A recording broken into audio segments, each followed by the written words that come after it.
So, Larian Studios, in what I can only assume was a bid to destroy me, released Honor Mode about a week or so after I'd actually finished Tactician and was in the process of uploading the videos. So, naturally, I had to accept the challenge straight off the bat and restore myself to the top. So, this is how I did it. This is how I made Baldur's Gate even harder than before and beat it anyway. First, we're going to quickly go over the rules. Number 1 is no baromancy. Number 2 is that it's going to be a solo level 1 run, just like Tactician mode. 3 is going to be honor mode difficulty only. 4, I must earn a golden D20 this way, so I can't just like die and then carry on the run. It has to be all the way through from start to finish, one clean run. There'll be no class or stat respecs, which means I can't just change my class to do easy conversation checks, or I can't just change my stats to get easy checks versus Yu-Gi-Oh and stuff like that. There'll be no stinky death abuse, so no using Veronica or Gale when they're dead. There'll be no glitches that I'm aware of, and this isn't really a rule, it's more just something I wanted to do for you guys to watch the video. I wanted to get replicable and consistent strategies that work like most of the time, best as I could, so you could do this too. I went with a Dark Urge origin, the elf race for the longbow proficiencies and perception proficiency, and then the sub-race wood elf for the movement speed bonus. I chose the bard class. For cantrips, I went for minor illusion and friend. The spells are going to be Disguise Self, Featherfall, Long Strider and Charm Person. The stats I'm going to go for are 8 Strength, 17 Dexterity, 10 Constitution, 8 Intelligence, 14 Wisdom and 16 Charisma, spread like this. I neglected to mention earlier, but Wood Elf also gives us stealth proficiencies, so we can take a point out of Deception and put it into Insight, and then take a point out of Performance and put it into Sleight of Hand. I'll only need Intimidation and Persuasion for most of my dialogue checks, and Intimidation is already granted by being Dark Urge origin. I then made myself look beautiful and then took my shots at Larian Studios. Recruiting us isn't necessary for the run, but it does help a lot in the Nautiloid with the setup. You can go for an investigation check first of all, and that will give you a medicine check afterwards, which we'll get advantage on because we're Dark Urge. If we fail either, we can also do a dex check instead. The tactic I started using was to dip my weapon into a nearby fire source and then dash before any cutscene started, like this one. I can hit this first imp with our fiery hand crossbow, and then we're going to move a little bit closer, and because we still have technically dashed on our first turn, we can use mobile shot to hit the second imp.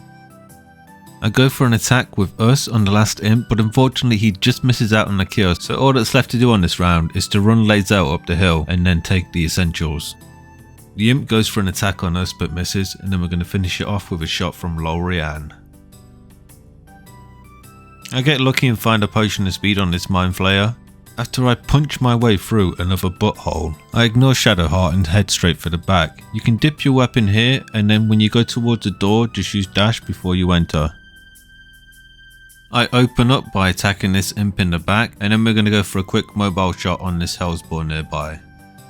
But after the imp in the back is dead, you can just position yourself down the center and then go towards the Mind Flayer. But don't go any further than this final step or you'll trigger the cutscene. Since the Hellspawn was nice and low, I finished it off with us, and then I positioned them right next to this last imp. Back on my turn, I want to use dash, and then I'm going to set it up so I jump into this spot to activate the cutscene. This makes it so after the cutscene, we're just in this position and we don't have to run into this spot again. Between Long Strider and our sub race, you should still have enough movement speed to get around to the control panel.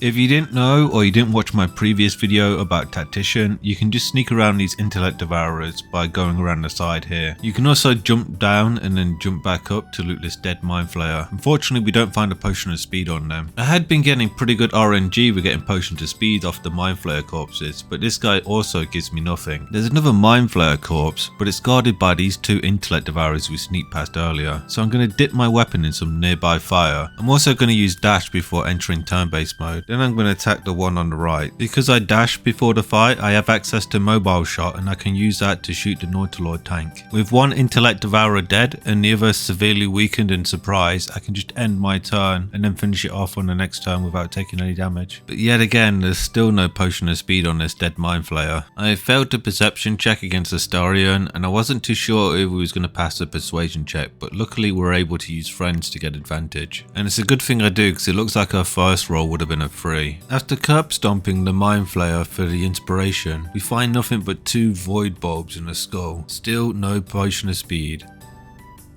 Speaking of inspiration points, yeah, sorry Gale. You can sneak around the Goblin Fight outside the Druid's Grove by hiding and using this path, remembering to jump at the very end into this spot. This spot avoids enemies' line of sight before the battle and cutscene start, so we never actually enter battle. Provoke the blade and suffer its sting. After the cutscene, we can just jump around here and then jump up here. I found an elixir of heroism in this barrel, and this is going to be important very shortly. Before picking up the silver pendant and immediately equipping it, I then buff with guidance before attempting this perception check. As Bard, we get a unique dialogue check, so we don't have to roll any d20s for this. Normally I just ignore the goblins, but on one run even Zevlor died and it kind of screwed up that entire run. So I'm going to throw down some spiders here to start the battle. I tried to spread the spiders out as best as I could. I wanted to threaten the rangers so they'd have disadvantage and also just cause a distraction around Will. But unfortunately most of our spiders die immediately and we're not really able to do much with them. I didn't want to advance too much further into the story, only to find out that Zevlor had died here, so I snuck around the back of them. Behind them and above them, I go for dash before going for an attack on one of the rangers, as Zevlor attacks the other. But unfortunately we miss out on the kill and the ranger turns around immediately and almost one-shots us. On my turn, I'm going to quickly heal up before finishing off the final ranger. I then put some distance between myself and any of the enemies. Zevlor goes for an attack on the bugbear, but unfortunately it misses and they both go towards me. I'm really worried about this warg and how much you can move, but unfortunately this tooltip doesn't give me much information on that. I ended up positioning myself far away in this corner over here, but in retrospect I really should have just committed and used the potion of speed and run towards Zevlor. Instead I opted for this really bad drive-by shooting with mobile shot on the bugbear. It does kill the bugbear at least, but really I should be positioning myself a lot more defensively around Zevlor, as the warg is easily able to keep up with me and I'm forced to use an elixir of heroism here just for the temporary HP to just try and tank a hit or two. I finally start positioning myself where Zevlor can attack the warg and he's able to get a few shots in. I tried to put basic poison on my melee weapon so I can try to poison the warg so it gets disadvantage on its attacks, but I'm an idiot and I accidentally use it on the hand crossbow. I tried to get away from the warg, but I'm unable to, so on my next turn I just throw caution to the wind and attack with the hand crossbow, and luckily we hit it and we get a poison proc. I've got to say, I really made this battle a lot harder on myself. I could have came in pre-buff with the elixir of heroism, I could have used the potion of speed, and I could have been a bit more cautious about how we opened the battle too. But we were able to get by the skin of our teeth, which is more than I can say about this warg. While attempting this honor mode run, there was a bug in which you could give a bag to a merchant and then you could just put all their stuff in it and then buy it back for 1 gold. So if you see me with anything fancy, just assume that's how I got it. It is possible to get all the money anyway just by picking up stuff and selling it, but I was trying to make a video and that wasn't very good time management because it would take about 4 hours a run just to loot everything to sell to buy the items to get the run going. So for the sake of the video, I just used this one exploit. By resisting our urges to see child murder, we can also earn another inspiration point from Arabella. It's important to make yourself aware of where you can get inspiration points from, because if you ever need to use any, you're gonna want to stock up again. If you're unsure of where any of them are, I will be going over some more of them later on. After speaking with Nettie, we're going to wait for her to turn around and then we're going to go and hide and steal this parasite. After finishing off in the grove, I'm going to go here so we can talk our way through to getting ourselves another parasite. I also send the brother and sisters to go over to where the owlbear is. Speaking of the owlbear cave, this was a pretty big reset point for the run. The item inside the cave is very good, and without it it's pretty much run over, and we have to pass a perception check to get it. But this is why we picked 14 wisdom and we went for wood elf. All that's left to do is to buff with guidance and cross our fingers. The perception check will reveal a Selûnite prayer sheet, and then we can read that in front of the chest to unlock it and get the moondrop pendant. Now with that out of the way, it's time to pick up the best boy. We can pass a perception check, and even if we fail, we can have proficiency in intimidation too. So it's pretty much guaranteed, even if we do have to scare the boy first. I fail another perception check here, and I'm so glad I went for Moondrop Pendant when I did. Although failing this perception check is bad because the dialogue options you get if you pass it are a lot better. I decided to save my Illithid Wisdom check and go for a Persuasion check instead. This is going to be a DC 15. To pass that, I need to roll at least a 9, so this is a 50-50 scenario basically. If I had failed this would be game over, as I am surprised and they'd have the high ground advantage on me. I had decided that the route I needed to take had to be with the deep known quest line involved, and so I decided to press my luck and try to pass this dialogue check here. Because the goblins aren't hostile to us yet, we're able to use our friend's cantrip to gain advantage on the dialogue check.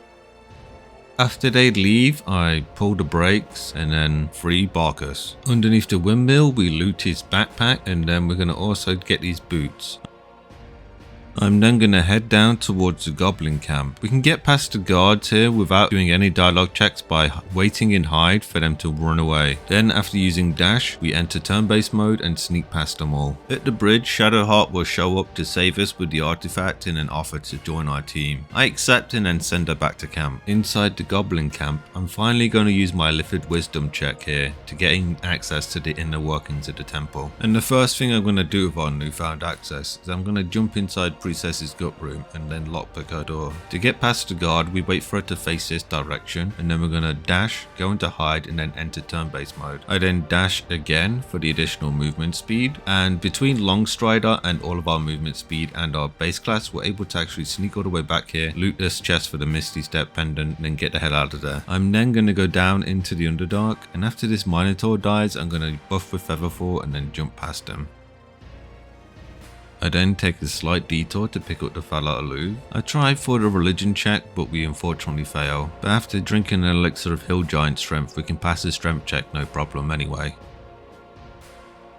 Now for the reason why we didn't destroy the Moonstone earlier and open the gate. What I need to do is I need to lure this Minotaur with Minor Illusion towards that gate and hopefully kill him. But if the Minotaurs see us, we have enough initiative and movement speed to be able to flee in one turn. But trying to lure them towards the gate was proving to be trickier than I thought, because sometimes they would just give up and just go back. Or they would turn and see me, and then we'd be in a battle that I have to run away from.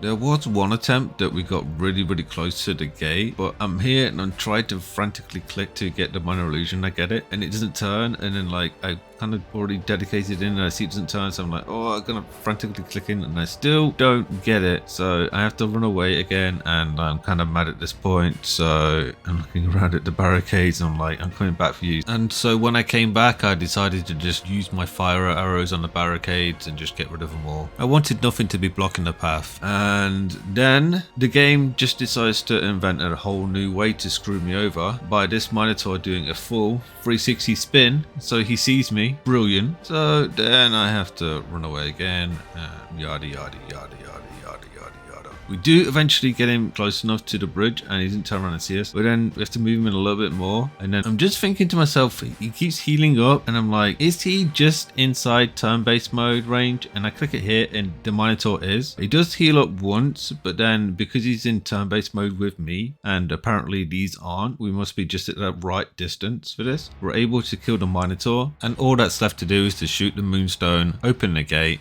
and loot the Minotaur. It's now about time that we take our first long rest. Because we have a few parasites in our inventory, our guardian and saviour decides it would be a good idea for us to shove them straight into our eye sockets. So we do, and we're going to go straight for our Illithid shield. Before we speak to Abdarak, we want to read this book here. This will give us access to a unique option in which we can select which weapon he uses. Since we just picked up that amulet from the Minotaurs, we're going to ask him to use the axe, because that does slashing damage that we will resist. I also didn't know this at this time, as this is the first time I'd actually used a bard and had used this Minotaur strategy, but the bard gets a unique option in which we don't need to pass any performance checks here. So between between that, our resistance to slashing damage and our shield, we're not going to take any damage whatsoever, and we'll easily pass all dialogues to get Leviatar's blessing. Next on our agenda is the goblin bosses, which all need to die. First up will be True Soul Gut. After accepting the brand and asking to speak to her in her room, we're going to follow her back, and then if we stand here, we can go into hide without her turning around to get advantage, and then we can throw her into this magic pixel down here to get her killed. Easy. I then decided to quickly use our Illithid Wisdom check to free Volo before we kindly asked Minthara to place herself precariously on this bridge before we shoot it out.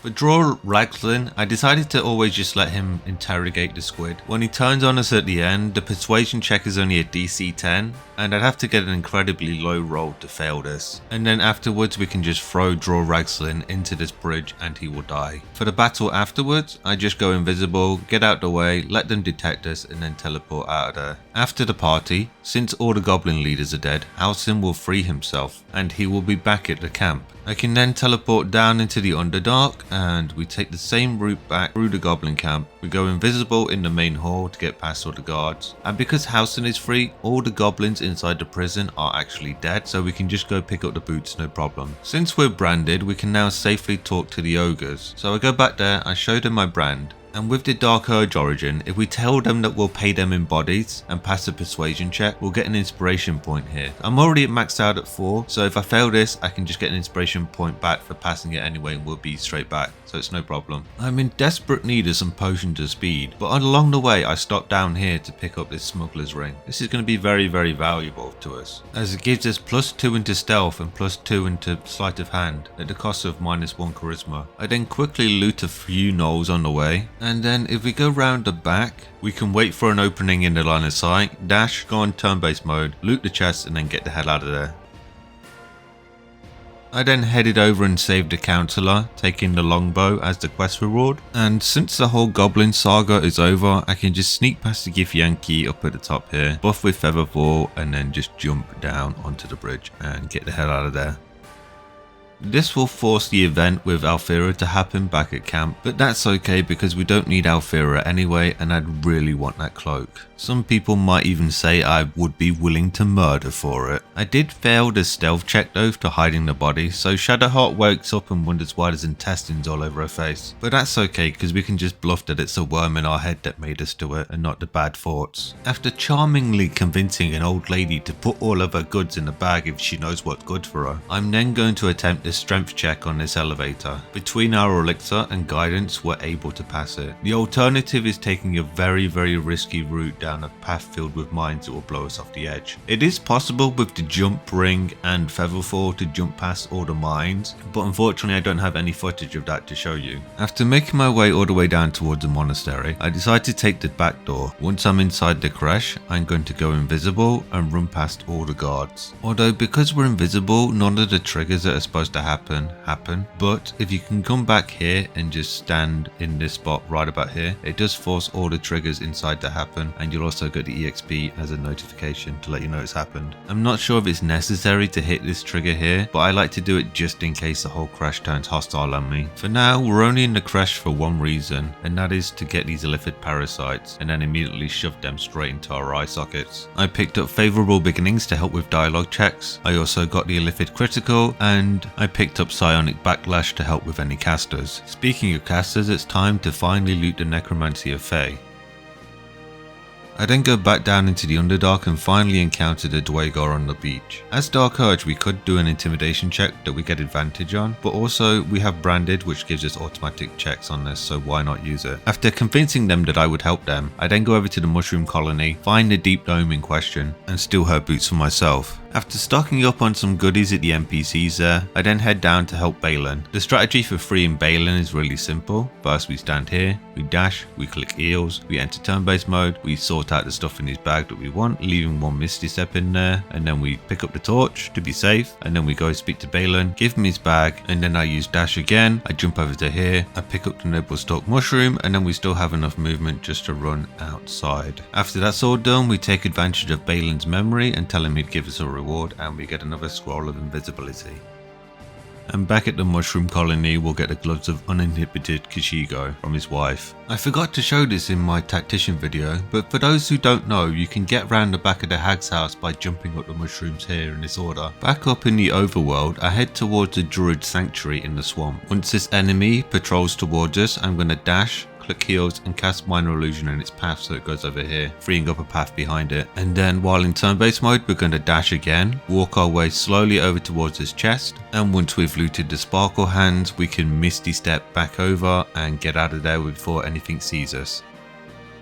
I then came back down into the Underdark to get the ingredients to do the survival instinct questline. I'm not going to show all of what's inside Arcane Tower, but I did want to show off this cool strategy. If we stand in this spot, dash, click heals and cast jump, and then enter turn-based mode, we can walk over here, and then from here we can jump straight to the back and clear out the entirety of the front in one turn. From this spot, you'll be able to turn off turn-based mode and make your way safely around the back of the tower. With the Arcane Tower fully looted, we can head back to Melium and do the quest.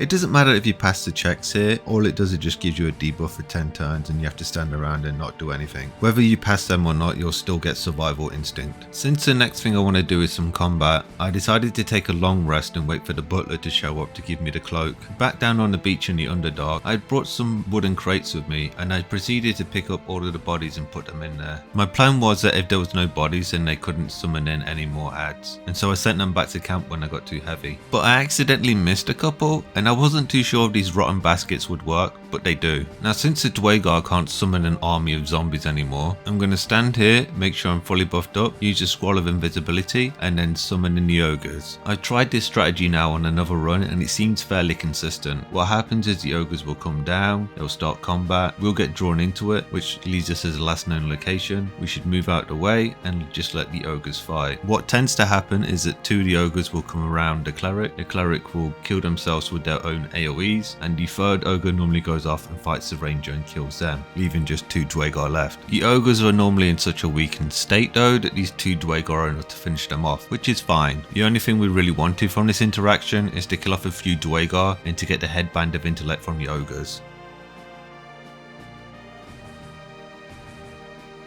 Since we befriended the Dwagar earlier, they will be a little unhappy that we set the ogres on them, but they won't become hostile. Afterwards, I'm going to head back to the mushroom colony, we're going to recruit Glut, and then we're going to head back to the Selûnite outpost and have him revive one of the dead Minotaurs. I then take a little bit of time throwing potions at it to heal it back up, and then I head down towards the beach. But before I go rushing in, I'm going to buff up the Minotaur with Shield of Thralls, and I'm also going to give it Featherfall and Long Strider. Despite not being too fond of my mushroom friends, the Dwagar don't seem to care about this Minotaur just roaming around. So we're going to use that to our advantage by positioning ourselves here, using Reckless Roar and trying to charge the Dwagar off the edge. Unfortunately though, he doesn't get knocked down, so I get thrown into combat immediately. If you are able to actually knock him down, you can brutal leap down to him and just keep charging him until he stands up, and then you'll be in combat. You can actually kill him before he's even able to stand up, and it's just a 1v1 with the other Dwagar. For some reason I was going to go for brutal leap here, but because it provoked an attack of opportunity, I didn't go for it. Even though I had the Shield of Thralls, I could have stunned both of them right next to me. But I passed my turn and the Dwagar immediately goes invisible, although I do think I see exactly where he is from his jump animation. When it comes back around for my turn, I finally go for brutal leap, and it looks like when I land he's right behind me, so I turn around and go for a charge, but he's actually behind me when I charge, and we're lucky enough to actually hit him straight off the edge. But he was so weak I don't think he would have survived much longer anyway. For the final Dwagar, I decided to move Glut in, and between the Minotaur and Glut, they actually have really good synergy with knocking prone and Glut's special attack, so they do a lot of damage together.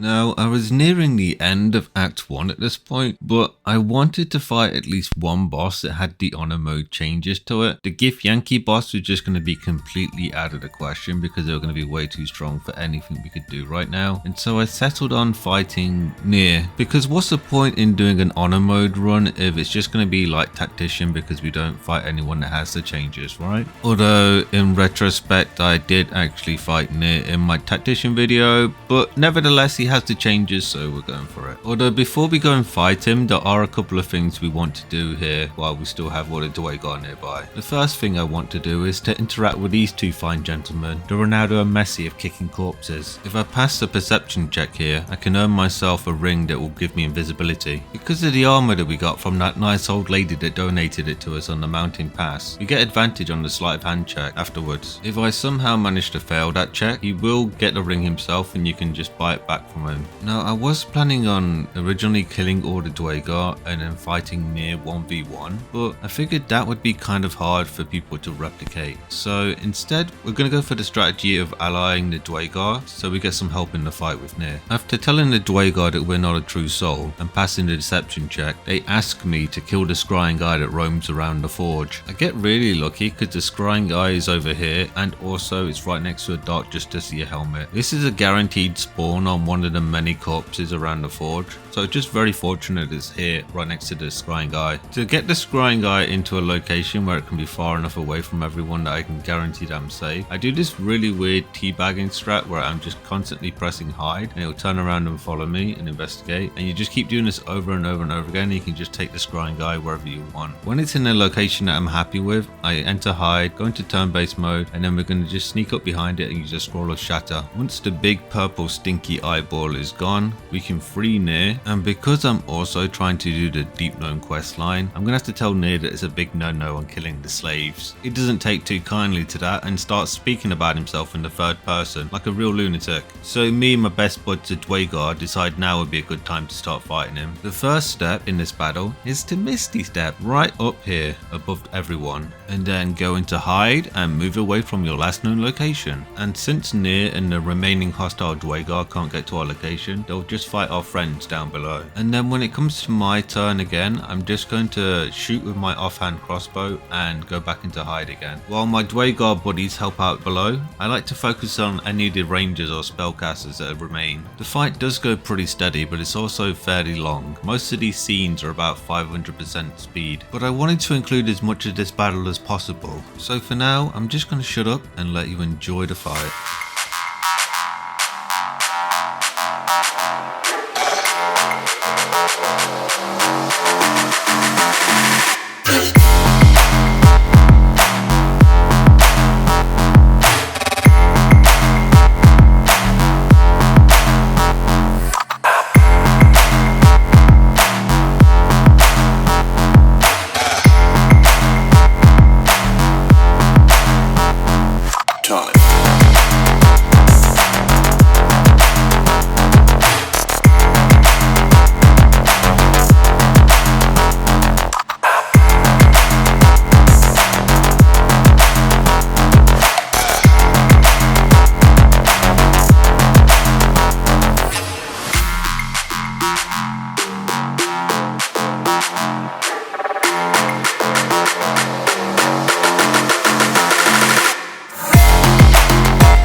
Towards the end of the fight, there was only a couple of Dwagar left that were still friendly, and we ended up in this weird cycle where Nir had his honor mode buff still active, and I couldn't actually attack him even from this far away or he'd killed me, so I had to heal the Dwagar up instead. So after we throw about 1 billion potions down at the Dwagar, we finally get to that killing blow on Nir. With Nir dead, I can safely jump down, and then I asked the Dwagar to free the Deep Gnome before telling Barkers to meet us back at camp. And that's it. That's the end of our Act 1. I hope you've liked the video. If you do, please leave a like down below and subscribe if you haven't already. I would really appreciate it. And I'll be releasing Act 2 as soon as possible.